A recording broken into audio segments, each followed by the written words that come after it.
In this tutorial, I'm going to show you how you can work with modules as a student. First, I will put the student view on.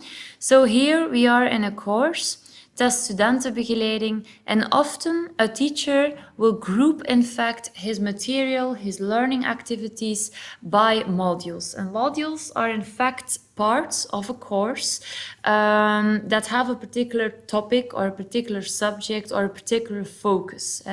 In this course, we have in fact the module start here, module 1, module 2, and the final assessments. Each module can in fact contain different objects. It can contain files like slides or PDFs. It can contain a link to an external website that is displayed within Canvas or in a new tab. It can contain assignments, discussions, quizzes that are in fact all related to the central topic. So working with modules has in fact lots of benefits for students, because as a student you see how those issues or how those items connect to each other, and moreover you have in fact, by clicking on modules, you have in fact an overview on the structure or on the backbone of the course structure, to say it like that. Often a teacher can also define a particular progression or a particular way of going through modules.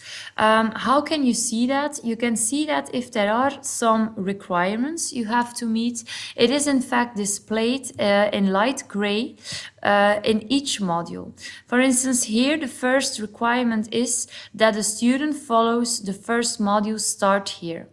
In Start Here, it is in fact the requirement that a student has to read this page that gives more information on the assessments and the grading of this particular course.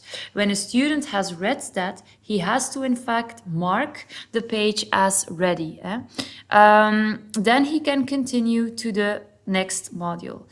As a student, you can see how this module is set up or built simply by checking, in fact, the icons. The icons already give an idea on what kind of information will be in that module. Here you can see, in fact, it is all content pages that are displayed in a particular order, and there is an assessment through the form of a particular discussion where students have to discuss on a particular topic. They can earn, or you can earn, 100 points, and they have to add something to the discussion before they can in fact progress to the second module. Because if you look at the second module, we see that there is a requirement to follow the first module. And in the first module, we don't see any requirements except for, okay, you have to participate on that particular blog or on that particular forum. For the second module, we don't see any requirements. So modules are in fact a very good way of organizing content and learning for a teacher, but also for a student. When you want to see an overview on the module structure, you click on modules. And when you want to know whether there are requirement sets, you just check each module and you check whether there is a light gray text next to the module itself.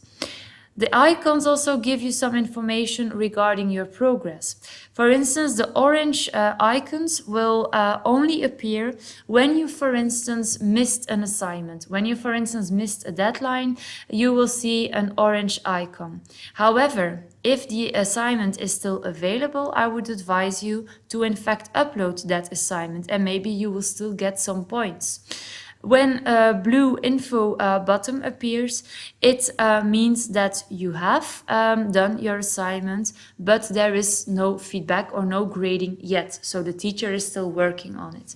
When you have that green check mark, it means that you just finished it, it's completed. You can in fact leave it. You don't have to be bothered by it anymore.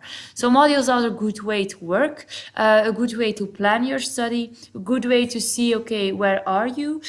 And a good way to see, in fact, the structure of the course itself.